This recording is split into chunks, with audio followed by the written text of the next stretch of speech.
Assalamu alaikum. Welcome to new lecture. Here we will discuss example related to theorem 2 which we have discussed in previous lecture.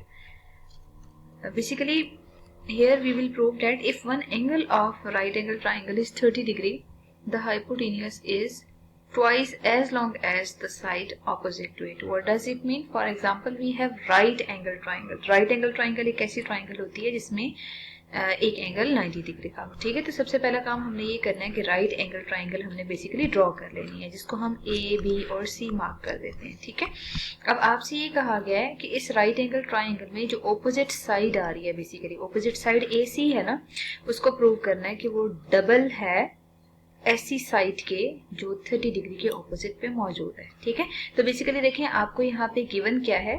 Given में आपने just ये बताना है कि अगर हम इस ट्राइंगल ए बी सी को देखते हैं तो आपको गिवन है मेजरमेंट एंगल बी 90 डिग्री है और एक बेस एंगल हम ले लेते हैं मेजरमेंट एंगल सी 30 डिग्री के इक्वल है. ठीक है, और यहाँ पे हम 30 मार्क कर लेते हैं और यहाँ पे जस्ट 90 की नोटेशन यूज कर लेते हैं. ठीक है, अब देखें आपको टू प्रूव में क्या लेना है कि जो आपके पास साइड हाइपोटेनियस है, ठीक है, वो ट्वाइस है ए बी का. ठीक है, मतलब जो 30 के ऑपोजिट साइड है ना उसका ट्वाइस है, तो basically 2 times of A B लिख लें.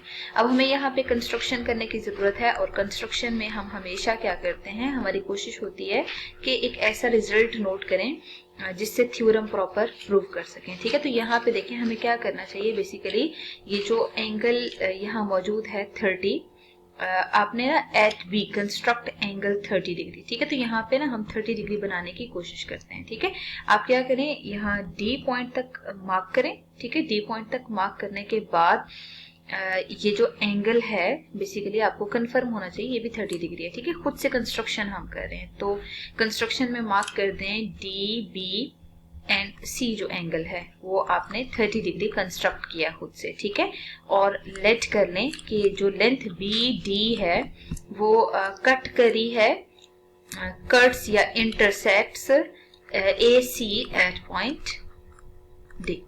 ठीक है, अच्छा अब देखिए हमें थ्योरम को प्रूव करना है. थ्योरम को प्रूव करने के लिए ना बेसिकली हमने क्या करना है, यहाँ पे अलग से स्टेटमेंट एंड रीजंस कंसीडर करते हैं और ठीक है हम सामने ही सॉल्व करते हैं ताकि सब कैलकुलेशंस हमारे सामने हो. ठीक है, तो एक कॉलम बनाते हैं और उस कॉलम में हम प्रॉपर प्रूफ करेंगे इसका. ठीक है, और आपको आइडिया है प्रूफ में 2 चीजें काउंट होती हैं. एक साइड पे हम स्टेटमेंट्स लेते हैं और दूसरी साइड पे हमने रीजंस लिखनी होती हैं. ठीक है, तो स्टेटमेंट और रीजन को आप प्रॉपर यहाँ ले लें. ठीक है, ताकि फिगर गिवन टू प्रूव ये सब हमारे सामने क्लियर हो. अब देखिए सबसे पहले अगर आप ये जो आपने ऊपर एक ट्राइंगल बच रही है ए बी डी, जरा इस ए बी डी को कंसीडर कर लें. ठीक है, इस ए बी डी में अगर आप यहाँ देखें एंगल क्या है तो बेसिकली वो 60 डिग्री है. हमें कैसे पता चला है वो 60 डिग्री है? अगर आपको एक ट्राइंगल गिवन हो, उस ट्राइंगल में एक एंगल 90 हो, एक 30 हो. ठीक है, ये एंगल आपको गिवन है कि वो भी 30 डिग्री है, तो जो रिमेनिंग एंगल है वो हम फाइंड आउट कर सकते हैं. ठीक है, और हमें कैसे पता चला वो 60 डिग्री के इक्वल है? क्योंकि अगर आप इस ट्राइंगल में देखें मेजर ट्राइंगल में तो सारे जो एंगल आ रहे हैं वो एक 30, एक 90 और एक 60 के इक्वल है. ठीक है, तो यहाँ पे मैं इस रिजल्ट को लिख रही हूँ फिलहाल कि अगर हम एंगल ए बी डी देखते हैं, ठीक है, तो ए बी डी कौन सा एंगल आ रहा है? बेसिकली ये जो एक्सटीरियर मौजूद है. ठीक है ना, मतलब ये जो आपने आइसोसेलेस ट्राइंगल ड्रॉ किया ना, इसके एक्सटीरियर पे जो एंगल मौजूद है अगर उसको देखें तो वो A B C full angle में से 30 डिग्री माइनस करने से आएगा. मतलब आपने ए बी सी एंगल में से 30 डिग्री माइनस करेंगे तो तब आएगा, क्योंकि देखिए ये फुल एंगल है ना, ये फुल 90 डिग्री के इक्वल है ए बी सी. तो अगर ए बी डी आपको चाहिए तो बेसिकली आप इस एंगल में से ए बी सी में से मतलब 90 डिग्री में से 30 को माइनस कर दें. जब 90 को 30 में से माइनस करेंगे you will found that this angle is 60 degree है. ठीक है, और क्यों, इसकी रीजन हम ये लिखते हैं कि मेजरमेंट एंगल सी आपको गिवन था 30 डिग्री है. ठीक है, एंड साथ ही आपको गिवन था कि ए बी सी जो एंगल है वो भी 90 डिग्री की इक्वल आ रहा है. तो बेसिकली इन दोनों रिजल्ट्स को आपने यूज किया. ठीक है, अब देखें अगर ये एंगल 60 है ना, तो किसी ट्राइंगल में 2 एंगल जब 60 हो जाते हैं, जो थर्ड एंगल होगा वो भी मस्ट है कि 60 हो. ठीक है, इट मीन्स हमें यहाँ से क्लियर है कि ये जो ट्राइंगल है ऊपर ए बी डी ये इक्विलेटरल ट्राइंगल बन रही है. तो बेसिकली हम ऐसा करते हैं, मार्क कर लेते हैं रेड पेन से, ताकि हमें पता हो कि ये कंस्ट्रक्शन का पार्ट है, ठीक है। तो यहाँ पे भी एंगल 60 आ रहा है, यहाँ पे भी एंगल 60 डिग्री आ रहा है, ठीक है। ये जो रेड से मैं मार्क कर रही हूँ, it is not a part of solution, basically just आप की आसानी के लिए मैंने यहाँ मार्क किया है। जो ओरिजिनल ट्राइंगल हमने बनाई थी वो जस्ट जो हमने व्हाइट कलर से मार्क की है जस्ट वो है, ठीक है। अच्छा, अब देखिए हमें प्रूव ये करना है कि ये जो ए सी साइड है बेसिकली इस साइड का डबल आ रही है। अगर हमने इस साइड का डबल प्रूव करना है ना, तो बेसिकली हम क्या करेंगे कि ये जो ऊपर ए बी डी ट्राइंगल आ रही है ना, इसके एंगल्स को हमने 60 के इक्वल प्रूव कर लिया है। अगर ये 60 के इक्वल है ना, तो इसका मतलब है कंफर्म है वो जो ऊपर ए बी डी फिगर आ रही है वो इक्विलेटरल ट्राइंगल है। अब हम ऐसे करते हैं, यहाँ लिख देते हैं कि ये जो ए बी डी ट्राइंगल है इज इक्विलेटरल ट्राइंगल, और इक्विलेटरल ट्राइंगल वो ट्राइंगल होती है जिसकी सारी साइड्स इक्वल होती हैं, ठीक है।